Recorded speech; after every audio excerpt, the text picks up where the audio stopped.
তো বন্ধুরা, আজকে আবার একটি নতুন চাকরির আপডেট নিয়ে চলে এসেছি। তো আজকের এই ভিডিওর মাধ্যমে আমরা সেন্ট্রাল বোর্ডের একটা সেকেন্ডারি এডুকেশনের রিক্রুটমেন্ট সম্পর্কে জেনে নেব। তো কোন কোন পোস্টে তোমাদের নিয়োগ হচ্ছে, এছাড়াও কত ভ্যাকেন্সি তোমাদের রয়েছে, শিক্ষাগত যোগ্যতা কী লাগবে, বয়সসীমা কী রয়েছে, বেতন কত, তো সমস্তটাই স্টেপ বাই স্টেপ জানাবো এই ভিডিওয়ে। তো ভিডিওটিকে স্কিপ না করে শেষ পর্যন্ত দেখো এবং অবশ্যই বন্ধুদের শেয়ার করো যাতে ইনফরমেশনটি সবাই পেয়ে থাকে। তো আমরা ভিডিওর শুরুতেই দেখে নেব কত ভ্যাকেন্সি রয়েছে বা কোন পোস্টে নিয়োগ হচ্ছে। তো এখানে প্রথমে যেটা দেওয়া রয়েছে দেখো, পোস্ট কোড 10/24, এখানে গ্রুপ বি লেভেলের নিয়োগ করা হবে। ডিটেলস অফ পোস্টে যেটা রয়েছে, সুপারিনটেন্ডেন্ট, পে লেভেল থাকছে 6, ম্যাক্সিমাম এজ যেটা রয়েছে দেখো 30 বছর। তো এখানে টোটাল ভ্যাকেন্সি তোমাদের রয়েছে 142টি, যেখানে এসসির জন্য 21টি, এসটি রয়েছে 10টি, ওবিসি রয়েছে 38টি, ইডাব্লিউএস ক্যাটাগরির জন্য রয়েছে 14টি এবং ইউআর ক্যাটাগরির জন্য 59টি শূন্যপদ রয়েছে। তারপরে এখানে যারা পিডাব্লিউডি ক্যান্ডিডেট রয়েছে তাদের জন্য রয়েছে 6টি ভ্যাকেন্সি। তারপরে যেটা রয়েছে পোস্ট কোড দেখো 11/24, গ্রুপ সি লেভেলের নিয়োগ হবে। তো এইখানে তোমাদের পোস্ট ডিটেলস যেটা রয়েছে, জুনিয়র অ্যাসিস্ট্যান্ট, পে লেভেল থাকছে 2। তো এইখানে ম্যাক্সিমাম এজ যেটা রয়েছে দেখো 27 ইয়ার্স। তো এইখানে টোটাল ভ্যাকেন্সি রয়েছে 70, যেখানে তোমাদের এসসির জন্য রয়েছে 9টি, এসটি রয়েছে 9টি, ওবিসি রয়েছে 34, ইডাব্লিউএস রয়েছে 13, ইউআর ক্যাটাগরির জন্য 5টি শূন্যপদ রয়েছে। এখানে যারা পিডাব্লিউডি রয়েছে তাদের জন্য 2টি ভ্যাকেন্সি রয়েছে এবং ইএসএম ক্যাটাগরির জন্য 7টি ভ্যাকেন্সি রয়েছে। প্লেস অফ পোস্টিং যেটা রয়েছে দেখো, any of the boards office. তো এখানে যে কোনো জায়গায় বোর্ড অফিসের তোমাদের কিন্তু নিয়োগ হতে পারে। এবার যেটা রয়েছে দেখো, এখানে যারা হ্যান্ডিক্যাপ রয়েছে বা পিডাব্লিউডি তাদের ক্যাটাগরি ওয়াইজ কিন্তু শূন্যপদগুলো এখানে মেনশন করা হয়েছে। যেমন গ্রুপ বিতে রয়েছে দেখো সুপারিনটেন্ডেন্ট পোস্টে, এখানে এ ক্যাটাগরির যারা রয়েছে পিডাব্লিউডি তাদের জন্য রয়েছে 2টি ভ্যাকেন্সি। এখানে এ ক্যাটাগরির মধ্যে যেটা পড়ছে দেখো, ব্লাইন্ড এবং লো ভিশন, সেরকম সেম রয়েছে বি ক্যাটাগরি, যেখানে রয়েছে 1টি ভ্যাকেন্সি। যেখানে বি ক্যাটাগরির মধ্যে রয়েছে ডি এবং এইচএইচ, অর্থাৎ ডিপ এবং হার্ড হিয়ারিং। তো এইভাবে কিন্তু তোমাদের ডিটেলসগুলো দিয়ে দেওয়া আছে। তারপরে সি ক্যাটাগরিতে রয়েছে ওএ বিএ, অর্থাৎ 1 আর্ম, বিএ সমান হচ্ছে বোর্থ আর্ম। তো এইভাবে যাদের ডিফেক্ট রয়েছে তাদেরকে সি ক্যাটাগরি ধরা হচ্ছে। তো তার জন্য রয়েছে 2টি কেবলমাত্র ভ্যাকেন্সি। তো এইভাবে তাদের ক্যাটাগরি ওয়াইজ দিয়ে দেওয়া হয়েছে। নেক্সট যেটা রয়েছে ইম্পর্ট্যান্ট ডেটস। তো এখানে online registration of the application from 2/1/2025 to 31/01/2025, অর্থাৎ 2/1/2025 থেকে তোমাদের কিন্তু অ্যাপ্লিকেশন শুরু হয়েছে এবং চলবে দেখো 31/1/2025 অবধি। এখানে যেটা বলা হয়েছে, in case due to administrative reasons the last date of the application has be extended, the circle dates for determining of eligibility shall remain same 31/1/2025, অর্থাৎ 31/1/2025 অনুযায়ী তোমাদের যদি অ্যাপ্লিকেশনের ডেট এক্সটেন্ডেড করা হয় বা বাড়ানো হয়, সেই ক্ষেত্রে তোমাদের যে ন্যূনতম শিক্ষাগত যোগ্যতার যে তারিখ সেটা কিন্তু 31/1/2025 অনুযায়ী ধার্য করা হবে। তো এবার নেক্সট আমরা যেটা দেখে নেবো, relaxation in the upper age limit, অর্থাৎ কত বয়স তোমাদের ছাড় রয়েছে। এখানে দেখো ক্যাটাগরি অফ পার্সন, তো এসসি এসটির জন্য 5 ইয়ার্স কিন্তু ছাড় দেওয়া হচ্ছে। ওবিসি যারা রয়েছে তাদের জন্য রয়েছে 3 বছর। পিডাব্লিউডি যারা আনরিজার্ভ ক্যাটাগরির মধ্যে বিলং করছে ইনক্লুডিং ওমেন, তো তাদের জন্য 10 বছর ছাড় দেওয়া হয়েছে। পিডাব্লিউডি ওবিসি বা তোমাদের ইনক্লুডিং ওমেন যারা রয়েছে তাদের জন্য 31 বছর কিন্তু 13 বছর ছাড় দেওয়া হয়েছে এবং এসসি এসটি হলে সেই ক্ষেত্রে 15 বছর। মহিলাদের ক্ষেত্রে এখানে 10 বছর পর্যন্ত কিন্তু ছাড় দেওয়া হচ্ছে। তারপর যেটা দেখব, recruitment rules for the advertised post. তো এখানে তোমাদের এলিজিবিলিটি ক্রাইটেরিয়াগুলো দেওয়া রয়েছে।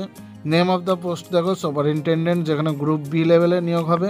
তো এখানে এসেনশিয়াল কোয়ালিফিকেশান যেটা লাগছে, ব্যাচেলার্স ডিগ্রি লাগছে, সাথে যে কোনো ইউনিভার্সিটি থেকে।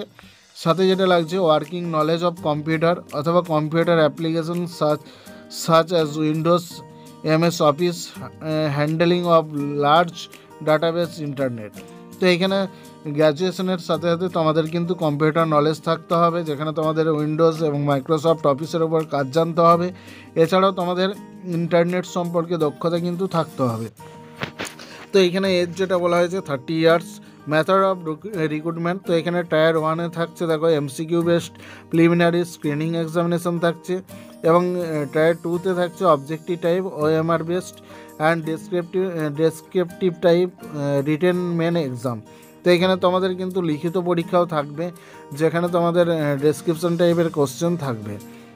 তারপরে এখানে যেটা বলা হয়েছে, a typing speed of 35 word per minute in English and 30 words per minute in Hindi. তো এখানে 35টি ওয়ার্ড কিন্তু 1 মিনিটে টাইপ করা জানতে হবে, এবং হিন্দিতে সেটা কিন্তু 30টি ওয়ার্ড তোমাদেরকে টাইপ করতে হবে। জুনিয়র অ্যাসিস্ট্যান্টের ক্ষেত্রে যেটা লাগছে 12 class or equivalent qualification from recognised board or university. তো এইখানেও তোমাদের কিন্তু 12 পাস হতে হবে। তারপর দ্বিতীয়ত যেটা লাগছে, a typing speed of 35 word per minute in English. তো এইখানে তোমাদের 35টি ওয়ার্ড কিন্তু পার মিনিটে ইংলিশে টাইপ করতে হবে, অথবা 30 word per minute in Hindi. অর্থাৎ যদি প্রথমটা না হয় তাহলে তোমাদেরকে হিন্দিতেও কিন্তু 30টা ওয়ার্ড তোমাদেরকে পার মিনিটে এন্ট্রি করা জানতে হবে। এখানে এজ যেটা বলা হয়েছে বিটুইন 18 অ্যান্ড 27 ইয়ার্স, অর্থাৎ 18 থেকে 27 বছরের মধ্যে তোমাদের কিন্তু বয়স হতে হবে। মেথড অফ রিক্রুটমেন্ট যেটা রয়েছে, টায়ার 1 রয়েছে, দেখো MCQ based preliminary screening examination রয়েছে, তারপরে রয়েছে তোমাদের টাইপিং টেস্ট। তো এই দুটি কিন্তু তোমাদের স্টেপ রয়েছে। এবার যেটা রয়েছে এক্সামিনেশন ফি। তো এইখানে যেটা বলা হয়েছে, আনরিজার্ভড ওবিসি ইডাব্লিউএস ক্যাটাগরির জন্য অ্যাপ্লিকেশন ফিস 800 টাকা, এবং যারা রয়েছে SC ST PWD ex serviceman women's যারা রয়েছে তাদের ক্ষেত্রে কিন্তু এইখানে কোনো রকম চার্জ লাগছে না। তো নেক্সট আমরা দেখে নেব এইখানে যে তোমাদের ওয়েবসাইট রয়েছে, দেখো যে ওয়েবসাইট থেকে তোমরা অ্যাপ্লিকেশন করতে পারবে সেটা হচ্ছে https://cbsc.gov.in। এই ওয়েবসাইট থেকে তোমরা কিন্তু অ্যাপ্লিকেশন করতে পারবে। তো এবার আমরা সিলেবাস সম্পর্কে জেনে নেব। তো প্রথমেই দেখো টায়ার 1-এ যেটা রয়েছে অবজেক্টিভ টাইপ কোশ্চেন হবে, MCQ type, OMR based examination হবে। এখানে টেস্ট পার্ট 1-এ রয়েছে কারেন্ট অ্যাফেয়ার্স এবং জেনারেল অ্যাওয়ারনেস, যেখানে 30টি কোশ্চেনে টোটাল 90 নাম্বার তোমাদের কিন্তু থাকবে। তারপর পার্ট 2-তে যেটা রয়েছে দেখো general mental ability, general intelligence, logically reasonings and analytical ability. তো এর উপরে কোশ্চেন থাকবে তোমাদের 30টি, যেখানে 90 নাম্বার তোমাদের থাকবে। পার্ট 3-তে রয়েছে দেখো আর্থমেটিক্যালস অ্যান্ড নিউমেরিক্যাল অ্যাবিলিটি, ডাটা এন্টারপ্রেনারশিপস। তো সেখানে 30টি কোশ্চেনে তোমাদের কিন্তু 90 নাম্বার থাকবে। তো এবার আমরা একটু স্ক্রল করে এলে 5 নম্বরে দেখতে পাবো জেনারেল হিন্দি এবং জেনারেল ইংলিশ। তো দুটো মিলিয়ে 15টি করে কোশ্চেন থাকবে, অর্থাৎ 15+15, অর্থাৎ 30টি কোশ্চেন থাকবে, যেখানে 90 নাম্বার থাকবে। কম্পিউটার প্রফেশনসি, যেখানে তোমাদের 30টি কোশ্চেনের উপর থাকবে 90 নাম্বার, যেখানে কম্পিউটার বেসিক্স এবং সফটওয়্যারের উপর কিন্তু তোমাদের কোশ্চেন থাকবে। তো এইভাবে তোমাদের পার্ট 1 বা টায়ার 1-এ কিন্তু কোশ্চেন থাকবে। তারপর টায়ার 2-তে যেটা রয়েছে সেটা আমরা এবার দেখে নেব। তো টায়ার 2-তে রয়েছে objective type, OMR based and description type written examination থাকবে। তো এইখানে তোমাদের দেখো কারেন্ট অ্যাফেয়ার্সের উপর থাকবে, যেটাতে ন্যাশনাল অ্যান্ড ইন্টারন্যাশনাল ইউজেন অ্যান্ড ইভেন্টসের জন্য 10 নম্বর, বা স্পোর্টস অ্যাওয়ার্ডস, এগুলো মিলিয়ে তোমাদের ছোট কোশ্চেন থাকবে 10টি কোশ্চেন থাকবে, যেখানে 30 নম্বর থাকবে, এবং বড় কোশ্চেন থাকবে 10টি, যেখানে 50 নম্বর থাকবে।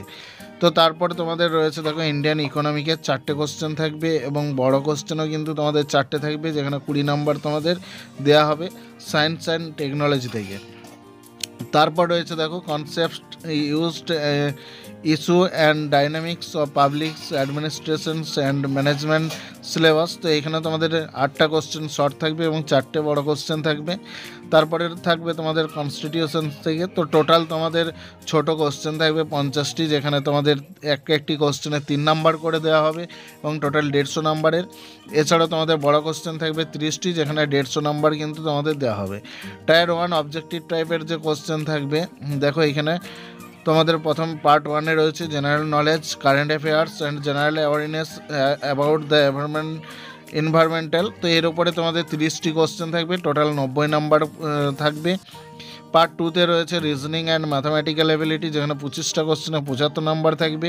পার্ট 3-তে রয়েছে general and Hindi and English, যেখানে 25টি কোশ্চেনে 75 নাম্বার থাকবে। বেসিক নলেজে থাকবে 10 নাম্বার। অ্যাওয়ারনেস অ্যাবাউট স্কুল এডুকেশনে থাকবে 10টি কোশ্চেন, 30 নাম্বার।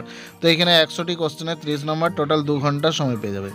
এবার দেখো সিটিস অফ এক্সামিনেশন। তো যে সিটিগুলোতে তোমাদের এক্সাম হবে সেই সিটিগুলো এখানে দিয়ে দেওয়া হয়েছে। প্রথমে রয়েছে দেখো সিটি কোড, তারপর সিটি, তারপর স্টেট। তো এইখানে বিজয়ওয়াড়া হচ্ছে অন্ধ্রপ্রদেশ স্টেটের মধ্যে পড়ছে, যেখানে সিটি কোড রয়েছে দেখো 101। তারপরে রয়েছে আসামের গুয়াহাটি, বিহারে রয়েছে পাটনা, তারপরে চণ্ডীগড়ে রয়েছে চণ্ডীগড়, দিল্লিতে রয়েছে দিল্লি এবং নয়ডা, তারপরে রয়েছে কর্ণাটকাতে বেঙ্গালুরু যে সিটি রয়েছে সেখানে এক্সাম সেন্টার রয়েছে। তো এইভাবে তোমাদের সিটিগুলো কিন্তু উল্লেখ করে দেওয়া হয়েছে।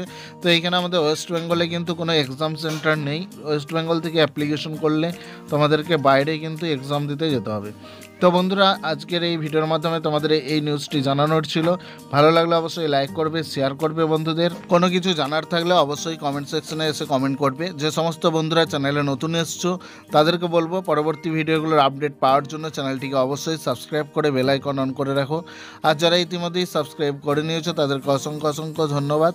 তো দেখা হচ্ছে পরের ভিডিওয়, ততক্ষণের জন্য ভালো থাকবে, সুস্থ থাকবে। জয় হিন্দ।